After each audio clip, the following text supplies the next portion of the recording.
Hello friends, എല്ലാവർക്കും നമസ്കാരം. നിങ്ങൾ ഏവരും കാത്തിരിക്കുന്ന അലീനയുടെ നാളത്തെ വിശേഷത്തിലേക്ക് എല്ലാ കൂട്ടുകാർക്കും സ്വാഗതം. എല്ലാവർക്കും നല്ലൊരു ശുഭരാത്രി നേർന്നുകൊണ്ട് തന്നെ നമുക്ക് നാളത്തെ സൂപ്പർ ഹിറ്റ് വിശേഷത്തിലേക്ക് കിടക്കാം. അതിനു മുമ്പായിട്ട് ആരെങ്കിലും നമ്മുടെ ഈ ചാനൽ ആദ്യമായിട്ട് കാണുന്നുണ്ടെങ്കിൽ ഇതുവരെ സബ്സ്ക്രൈബ് ഒന്നും ചെയ്ത് വെച്ചിട്ടില്ലെങ്കിൽ തീർച്ചയായിട്ടും ഒന്ന് സബ്സ്ക്രൈബ് ചെയ്ത് വെച്ചോളൂ. അതിനൊപ്പം മാക്സിമം എല്ലാവരും നമ്മുടെ വീഡിയോ ഇഷ്ടപ്പെടുന്നുണ്ടെങ്കിൽ ഒരു ലൈക്കും കൂടി അടിച്ചിട്ട് നമ്മുടെ വീഡിയോ കാണാൻ വേണ്ടി ശ്രമിക്കണേ.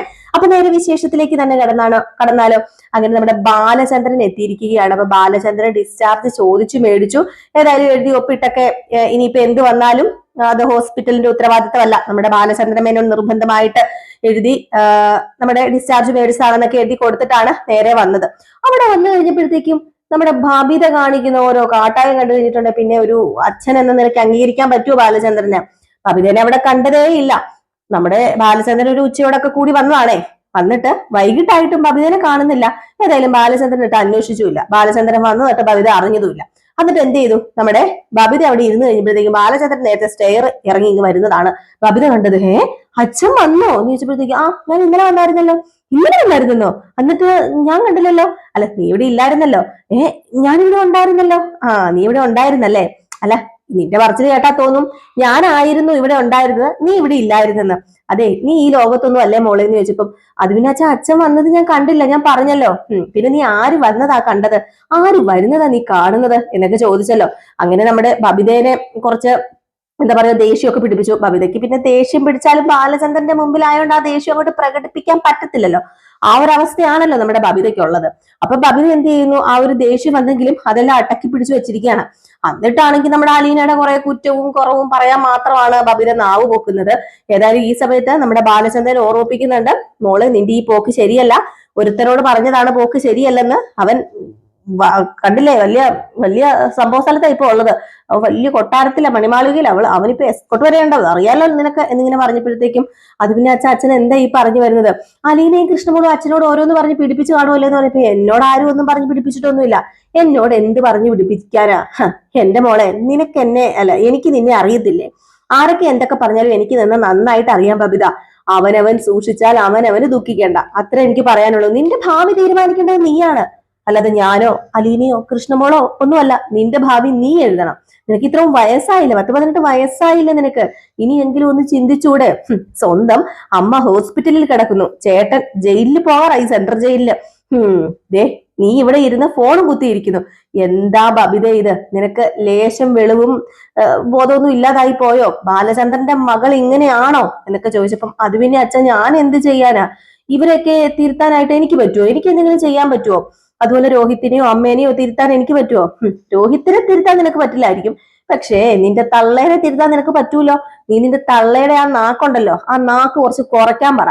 അവളെ നിലത്ത് നിന്ന് വളരാൻ പറ അവളോട്, നിലത്ത് നിന്ന് ജീവിക്കാൻ പറ അവളോട്. അവൾ ഇപ്പോഴും അങ്ങ് ഭൂലോകത്താ നിൽക്കുന്നത്. അവളൊന്ന് തറയില് ഇറക്ക് നീ എങ്കിലും പറഞ്ഞൊന്ന് മനസ്സിലാക്കിക്ക്. എപ്പോഴും അവക്ക് അലീനയാ ശത്രു, നിനക്കറിയാലോ. നിനക്കൊന്ന് ചിന്തിക്കാലോ, ആ പെങ്കൊച്ചി വീട്ടിലില്ലായിരുന്നെങ്കിൽ നിങ്ങൾ എന്ത് ചെയ്തേനെ?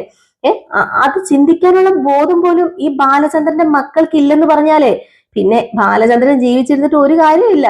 അല്ലെങ്കിലും ഇനിയിപ്പം ജീവിച്ചിട്ട് എന്താ കാര്യം? മകൻ ദേ സെൻട്രൽ ജയിലിൽ പോയി കിടക്കുന്നു. ഇപ്പം ദേ ഒരെണ്ണം നീ ഇനി ഏത് വഴിയിലേക്ക് ഇറങ്ങി പോകുന്നത് ദൈവം തമ്പുരാനെ അറിയത്തുള്ളൂ. അതുകൊണ്ടാ ബബിത ഞാൻ പറഞ്ഞത്, നോക്കിയും കണ്ടും വളർന്നാൽ നിനക്ക് കൊള്ളാം. അലീന പറഞ്ഞു കൊടുക്കുന്നതും അലീന ചൊല്ലിത്തരുന്നതും മനഃപ്പാടമാക്കിയാൽ നിനക്ക് കൊള്ളാം. കാരണം അവൾ അത്രയ്ക്കും പ്യുവറായിട്ടുള്ളൊരു കൊച്ചാ. നിനക്കറിയാലോ, അത്രയ്ക്കും. നീ അവളെ കണ്ട് പഠിക്ക എന്ന് ഞാൻ പറയുന്നില്ല, പക്ഷെ അവള് പറയുന്നത് കേട്ട് നീ ഒന്ന് വളരെ എന്നൊക്കെ പറഞ്ഞിട്ട് നമ്മുടെ അലീന സോറി ബാലചന്ദ്രൻ അങ്ങ് പോയിട്ടോ. എന്ത് പറഞ്ഞാലും ആർക്ക് പറഞ്ഞാലും അലീന ലാസ്റ്റ് അലീനയെ കൊണ്ടല്ലേ നിർത്തത്തുള്ളൂ. ഒരു അലീനയുണ്ട്, അവളത് ഭൂലോക രംഭയോ, അവളെന്താ മേളിൽ നിന്ന് ഇറങ്ങി വന്ന ദൈവമോ അവള് പറയുന്നത് കേൾക്കാനായിട്ട്? എന്റെ പട്ടി കേൾക്കും എന്നൊക്കെ പറഞ്ഞിട്ട് ബബിത അങ്ങ് പോയിട്ടോ. ഈ സമയത്ത് പിന്നെ കാണിക്കുന്ന സീൻ എന്ന് പറഞ്ഞു കഴിഞ്ഞിട്ടുണ്ടെങ്കിൽ നമ്മുടെ കൃഷ്ണമോളെയാണ്. അപ്പൊ കൃഷ്ണമോള് കുറെ ദിവസമായല്ലോ അമ്മയൊക്കെ ആയിട്ട് സംസാരിച്ചിട്ട്. ഒന്നാമതേ കൃഷ്ണമോളുടെ മാനസികമായിട്ട് നിലയെല്ലാം തെറ്റിയിരിക്കുകയായിരുന്നു, അച്ഛൻ അടുത്തില്ല. ഏതായാലും ഇപ്പൊ നമ്മുടെ ബാലചന്ദ്രൻ വന്നതിന്റെ ചെറിയൊരു ആശ്വാസമൊക്കെ ഉണ്ട്. അപ്പൊ അതുകൊണ്ട് എന്താ നമ്മുടെ കൃഷ്ണമോള് നേരെ വിളിക്കുകയാണ് ആരെ? വൈജനെ. അങ്ങനെ വൈജ ഫോൺ എടുത്തു. ഓ, നീ ജീവിച്ചിരിപ്പുണ്ടായിരുന്നോ എന്നാണ് ആദ്യം സ്വന്തം മോളോട് നമ്മുടെ വൈജ ചോദിച്ചത്. അപ്പോഴത്തേക്കും കൃഷ്ണമോള് പറഞ്ഞു, അതെന്താ അമ്മ അങ്ങനെ ചോദിച്ചത്? ഞാനിവിടെ ജീവിച്ചിരിപ്പുണ്ടെന്ന് അമ്മയ്ക്ക് അറിയത്തില്ലായിരുന്നു. അമ്മ ബബിതേച്ചീനെയൊക്കെ വിളിക്കൂല്ലോ. പിന്നെ എന്നെ വിളിച്ചാൽ എന്താ കുഴപ്പം? പിന്നെ വിളിക്കാൻ പറ്റിയ മാനസികാവസ്ഥയിലായിരുന്നല്ലോ ഞാന്. ആകെപ്പാടെ മൊത്തം നീറി വെന്ത് ഉരുകിയ ഇവിടെ ജീവിക്കുന്നത്. അറിയാലോ രോഹിത്തേട്ടന്റെ കാര്യങ്ങളൊക്കെ അറിയാം, രോഹിത്തിന്റെ കാര്യം അറിയാം, എല്ലാം എനിക്കറിയാലോ. ഇവിടെ ഇരുന്നു കൊണ്ട് ഞാൻ എല്ലാം അറിയുന്നുണ്ടല്ലോ. പക്ഷെ എന്ത് ചെയ്യാനാ, ഒന്നും ചെയ്യാൻ പറ്റത്തില്ലാത്തൊരവസ്ഥയായി പോയില്ലേ എനിക്ക്. ആ അവസ്ഥയ്ക്ക് കാരണം ആരാ? അമ്മയല്ലേ ആ അവസ്ഥയ്ക്ക് കാരണം. ഓ, ഇനി നീയും കൂടെ ഇങ്ങോട്ട് കേറ, എന്റെ മെക്കിട്ട് കേറ. ദേ, ഇവിടെ വന്ന ആവശ്യത്തിലേറെ ആ ഗോവർദ്ധന്റെ പെണ്ണുപുളയൊക്കെ എന്റെ അണ്ണാക്കിൽ തിരികെ തരുന്നുണ്ട്. നീ കൂടുതൽ തരാതിരിക്കണ്ട. ഇനി നീയും കൂടെ എന്നെ ഉപദേശിക്കാൻ ബാക്കിയുള്ളൂ. ദേ, നിനക്ക് ആ വീട്ടിൽ സമാധാനത്തിന് നിനക്ക് നിന്റെ അച്ഛനെ അമ്മേനെ വേണമെങ്കിൽ, നിനക്ക് സ്വസ്ഥതയോടുകൂടി ജീവിക്കണമെങ്കിൽ ഞാൻ പറയുന്നത് നീ കേട്ടോ. ആ മുടിഞ്ഞവളുണ്ടല്ലോ, അവൾ ആ വീട്ടിൽ കാലെടുത്ത് കുത്തിയാതന്ന് തുടങ്ങിയതാ നാശം. അവൾ ഒരിക്കലും ഗതി പിടിക്കാത്തവളാ. അല്ലെങ്കിൽ ഈ വകയുള്ള പെണ്ണുങ്ങളെ വീട്ടിൽ കയറ്റിയാൽ വീട് മുടിഞ്ഞു പോകും. അങ്ങനെ മുടിഞ്ഞു പോയൊരവസ്ഥയാ. അതിൽ നിന്നും മാറ്റം സംഭവിക്കണമെങ്കിൽ അവളെ നീ പുറത്ത് ചാടിക്കണം. അത് ബബിതയും നീ ഒരുമിച്ച് നിൽക്കണം. അതാ ചെയ്യേണ്ടത്. ദേ, അലീനി അവിടെ ഉള്ളിടത്തോളം കാലം രോഹിത് പോലും വെളിയിൽ ഇറങ്ങി വരാൻ പോകുന്നില്ല. ഈ കഷ്ടകാലം മുഴുവൻ വിളിച്ചു വരുത്തിയത് നിന്റെ തന്തയാ. അത് നീ മനസ്സിലാക്കിക്കോ. വീണ്ടും തന്തയോട് പറ അവളെ അവിടെ വെച്ചോണ്ടിരിക്കാനായിട്ട്. ദേ, എന്റെ പൊന്നി കൃഷ്ണമോളെ, ഞാൻ പറയാ, നിനക്ക് നിന്റെ അമ്മേനെ വേണമെങ്കിൽ, നിനക്ക് പഴയതുപോലെ സമാധാനത്തോടു കൂടി ജീവിക്കണമെങ്കിൽ അവളെ ആ വീട്ടിൽ നിന്ന് വെളിയിലാക്കാതെ അതൊന്നും നടക്കില്ല. അവള് കാലെടുത്ത് കുത്തിയാൽ അവട്ടം തീരും. അവിടെ വെന്തു വെണ്ണീറാവുന്നു. നിനക്ക് മനസ്സിലായില്ല എന്ന് പറഞ്ഞപ്പോഴത്തേക്കും എന്താ അമ്മ ഈ പറയുന്നത്? അമ്മയ്ക്ക് നാണമില്ല, അമ്മയ്ക്ക് ലജ്ജയില്ല ഇതൊക്കെ പറയാനായിട്ട്? ദേ, അമ്മ ചെയ്തു വെച്ച ഓരോ കാര്യത്തിനും ഇപ്പം അനുഭവിച്ചുകൊണ്ടിരിക്കുന്നത് എന്റെ അച്ഛനാ. നിന്റെ അച്ഛൻ എന്താ അനുഭവിക്കുന്നു? ഞാൻ എന്താടി ചെയ്തു വെച്ചത്? ഞാൻ എന്ത് ചെയ്തു വെച്ചിട്ടാ നിന്റെ അച്ഛൻ അനുഭവിക്കുന്നത്? അമ്മേതെ, എന്നെ കൊണ്ടൊന്നും പറയിപ്പിക്കില്ല കേട്ടോ. അമ്മ ഇപ്പൊ ഹോസ്പിറ്റലല്ലേ ഉള്ളത്. അതുകൊണ്ട് കൂടുതൽ ഞാനൊന്നും പറയുന്നില്ല. എനിക്ക് പറയാൻ താല്പര്യമില്ല.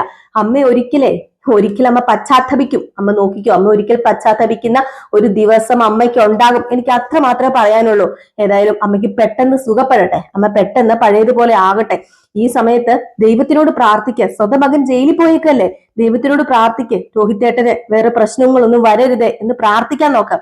അല്ലാതെ ആ സമയത്ത് അലീനെ എവിടുന്ന് പറഞ്ഞു ഓടിക്കണം എന്നും പറഞ്ഞിരുന്നാലേ ദൈവം കണ്ണി കുത്തു എന്നൊക്കെ പറഞ്ഞ് നമ്മുടെ അലീനയല്ല, കൃഷ്ണമോള് കുറെയൊക്കെ പറഞ്ഞു കേട്ടോ. ഏതായാലും കൃഷ്ണമോള് കുറെയൊക്കെ പറഞ്ഞിട്ട് ഇങ്ങനെ ഇന്നപ്പോഴത്തേക്ക് അലീന വന്ന് ചോദിച്ചു, എന്താ മോളെ അമ്മ വിളിച്ചപ്പോ പറഞ്ഞെന്ന് ചോദിച്ചപ്പോ എന്ത് പറയാനാ, പണ്ടത്തെ പറയുന്ന പോലെ തന്നെ, അതിനൊരു മാറ്റമില്ല. ആ പാട്ട് തന്നെയാ. അലീനെ പറഞ്ഞു വിടണം.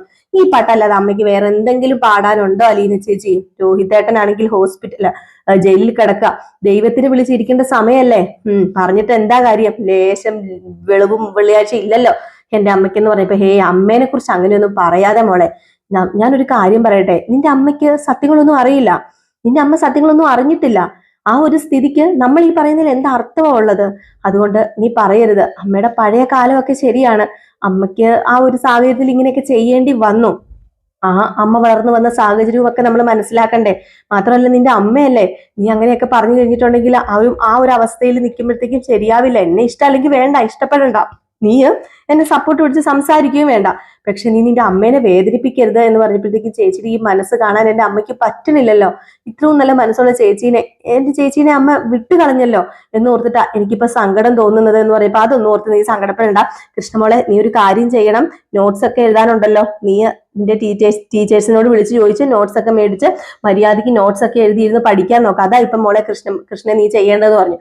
ഈ ഒരു സമയത്താണെങ്കിലും നമ്മുടെ അലീന ബാലചന്ദ്രന്റെ അടുത്തേക്ക് കയറി ചെല്ലാണ്. ബാലചന്ദ്രന്റെ അടുത്തേക്ക് കയറി ചെന്നപ്പോ ബാലചന്ദ്രൻ ആണെങ്കിൽ അവിടെ എന്തൊക്കെയോ കാര്യങ്ങളൊക്കെ ഇങ്ങനെ എടുത്ത് ഇറക്കിയൊക്കെ ഇരിക്കുകയാണ് കേട്ടോ. അപ്പം ബാലചന്ദ്രന്റെ അടുത്തേക്ക് കയറി വന്ന് എന്തോ കോഫിയോ എന്താ പറയാ, എന്തോ ഒരു കോഫിയോ എന്തോ ജിഞ്ചർ ടീ അങ്ങനെ എന്താണ്ട് കൊണ്ട് കൊടുക്കാൻ വേണ്ടിയാണ് അങ്ങോട്ടേക്ക് ചെന്നത്. അപ്പൊ അങ്ങോട്ടേക്ക് ചെന്ന് കഴിഞ്ഞപ്പോഴത്തേക്ക് നമ്മുടെ അലീന ഇങ്ങനെ ഓരോ കാര്യങ്ങളൊക്കെ ചോദിച്ചു. ബാലചന്ദ്രൻ ഓരോ കാര്യങ്ങളൊക്കെ പറയാണ്. അപ്പൊ അലീന പറയുന്നുണ്ട്, അമ്മ ഇപ്പോഴും പറയുന്നത് ഞാൻ ഈ വീട്ടിൽ വന്ന് കയറിയത് കൊണ്ടാണ് ഇങ്ങനെയൊക്കെ സംഭവിച്ചത് എന്ന് പറഞ്ഞപ്പോഴത്തേക്കും അതൊരു കണക്കിന് ശരിയല്ലേ അലീനെ? നീ ഈ വീട്ടിൽ വന്ന് കേറിയ പിന്നെ അല്ലേ ഇതൊക്കെ സംഭവിച്ചത് എന്ന് നമ്മുടെ ബാലചന്ദ്രനും കൂടെ ചോദിച്ചപ്പോഴത്തേക്കും അലീന അങ്ങ് ഞെട്ടിപ്പോവാണ് കേട്ടോ. അലീനയ്ക്കൊന്നും പറയാൻ പറ്റത്തില്ലാത്തൊരവസ്ഥ. അപ്പോഴത്തേക്കും അലീനയോട് ബാലചന്ദ്രൻ ചോദിച്ചു, എന്താ ഞാൻ പറഞ്ഞതില് വല്ല തെറ്റ് നിനക്ക് തോന്നുന്നുണ്ടോ? നീ വീട്ടിൽ കയറി വന്നതിൽ പിന്നെ ഇങ്ങനെയൊക്കെ സംഭവിച്ചത്. പക്ഷേ അങ്ങനെയൊക്കെ സംഭവിക്കണമായിരുന്നു മോളെ. അങ്ങനെയൊക്കെ സംഭവിച്ചില്ലായിരുന്നുവെങ്കിൽ ഈ ബാലചന്ദ്രൻ ഇപ്പോഴും വെറും പട്ടിയെ പോലെ വൈജയുടെ പുറകെ വാലാട്ടിക്കൊണ്ട് നടന്നേനെ. ആ ഒരു അവസ്ഥ ഈ വൈജയ്ക്ക് ഉണ്ടായേനെ. അല്ല വൈജയ്ക്കല്ല ബാലചന്ദ്രൻ ഉണ്ടായേനെ. പക്ഷെ നീ വന്നത് കൊണ്ട് എന്താ ഉണ്ടായത്? ഈ ബാലചന്ദ്രന് തല ഉയർത്തി പിടിച്ച് നിൽക്കാൻ ഒരു അവസരം ഉണ്ടായി. പലരുടെയും മുഖം മൂടി അഴിഞ്ഞു വീണു. 10-30 വർഷമായിട്ട് എന്നെ പറ്റിച്ചോണ്ടിരുന്ന ഇവരുടെ മുഖം മൂടി അഴിഞ്ഞു വീണു. ഈ ബാലചന്ദ്രൻ ഒരു സ്റ്റേൺ ആയിട്ടുള്ള തീരുമാനം എടുക്കുവാനുള്ള ഒരു പ്രാപ്തി ഉണ്ടായി. ഇതൊക്കെ ആര് കാരണമെന്നറിയാമോ മോളെ? നീ കാരണം തന്നെയാ.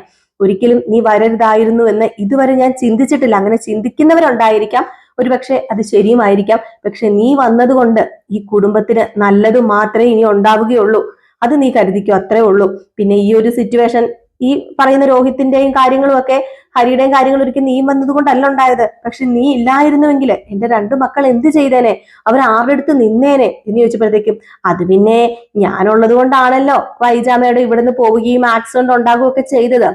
ഈ ഒരു സമയത്ത് വൈജാമയുടെ ഇവിടെ ഉണ്ടായിരിക്കേണ്ടതല്ലായിരുന്നു എന്ന് പറഞ്ഞപ്പോഴത്തേക്കും നീ പറയുന്നതൊക്കെ ശരിയാണ്. പക്ഷേ എല്ലാം അങ്ങ് ശരിയാക്കി തരാൻ പറ്റില്ലല്ലോ മോളെ. പിന്നെ നമ്മുടെ കാലക്കേടിനും നമ്മുടെ സമയക്കേടിനും വരേണ്ടത് വരും, വഴി തങ്ങത്തില്ല.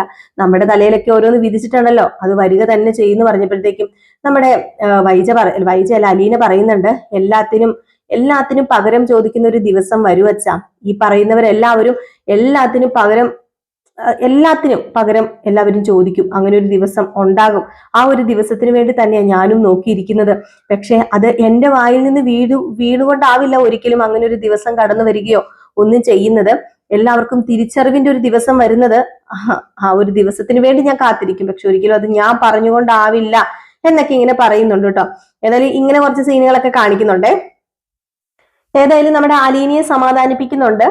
ബാലചന്ദ്രൻ അലീനയോട് പറയുന്നുണ്ട്, മോളെ സാരമില്ല, വരേണ്ടത് വഴിയിൽ തങ്ങില്ല, എല്ലാം വരിക തന്നെ ചെയ്യും. അതിപ്പോ മോള് വന്നിട്ടാണ് എന്നൊരിക്കലും ഞാൻ പറയില്ല. പിന്നെ ഞാൻ വൈജ പറയുന്നതിനോട് ഇങ്ങനെ ഒരു ഉപമിച്ചൊരു കാര്യം പറഞ്ഞതേ ഉള്ളൂ. നീ ഉള്ളത് കൊണ്ട് എനിക്ക് സത്യം പറഞ്ഞിട്ടുണ്ട് സമാധാനവും സന്തോഷവും ഇരട്ടിച്ചിട്ടേ ഉള്ളൂ. നീ ഇല്ലായിരുന്നെങ്കിൽ ഈ ഒരു അവസ്ഥയിൽ ഞാൻ എന്ത് ചെയ്യുന്ന എനിക്ക് അറിയില്ലായിരുന്നു. നീ ഉള്ളത് കൊണ്ട് മാത്രമേ ഞാൻ പിടിച്ചു നിന്നത്. പിന്നെ രോഹിത് അങ്ങനെ ആയിട്ടുണ്ടെങ്കിൽ ഒരിക്കലും നീ കാരണമല്ല. രോഹിത് അങ്ങനെ ആയിട്ടുണ്ടെങ്കിൽ അത് വൈജയുടെ പിടിപ്പുകേട് തന്നെയാ. വൈജ ശ്വാസിച്ച് വൈജ നിർത്തണമായിരുന്നു അവനെ. പക്ഷേ അവന്റെ ഇഷ്ടത്തിനും അവന്റെ തന്നിഷ്ടത്തിനും ഒക്കെ വൈജ വളം വെച്ചു കൊടുത്തു. പിന്നെ അവനും ചെന്ന് ചാടിയിട്ടുണ്ടല്ലോ ഹരിയുടെ കൂട്ടുകെട്ടില്. നീയും പറഞ്ഞതല്ലേ വേണ്ടാന്ന്, എന്നിട്ട് അവൻ കേട്ടില്ലല്ലോ. അപ്പൊ അനുഭവിക്കട്ടെ, എനിക്ക് അത്ര മാത്രമേ പറയാനുള്ളൂ. എന്റെ വേദനയും ബുദ്ധിമുട്ടും വിഷമങ്ങളും ഒക്കെ എന്റെ മനസ്സിലിരുന്നോട്ടെ. പക്ഷെ ഒരിക്കലും എന്റെ മകൻ കാരണം ഒരു പെൺകുട്ടിയുടെയും ജീവിതം തകരാൻ പാടില്ല. അത് ആരുടെ ആണെങ്കിലും തകരാൻ പാടില്ല. അതെന്റെ ഒരു എനിക്ക് എന്റെ ഒരു നിർബന്ധമാണ് എന്നൊക്കെ ഇങ്ങനെ നമ്മുടെ ബാലചന്ദ്രൻ പറഞ്ഞു കേട്ടോ. ഏതായാലും ഈ സമയത്ത് ചായയൊക്കെ കുടിച്ചിട്ട് ക്ലാസ് ഒക്കെ കൊടുത്തിട്ട് നമ്മുടെ അലീന ഗ്ലാസ് ഒക്കെ മേടിച്ചോണ്ട് ഇറങ്ങി പോകുന്നുണ്ട്. ഇറങ്ങി പോകുമ്പോഴത്തേക്ക് നമ്മുടെ ബബിത അവിടെ നിപ്പുണ്ട്. അലീന ഇങ്ങനെ തറപ്പിച്ച് നോക്കി കേട്ടോ നിൽക്കുന്നത്. അപ്പം ഇനിയിപ്പം നമ്മുടെ ബാലചന്ദ്രന്റെ അടുത്ത് ചെന്ന് അടുത്ത ബ്രെയിൻ വാഷിനുള്ള കാര്യങ്ങളൊക്കെയാണ്.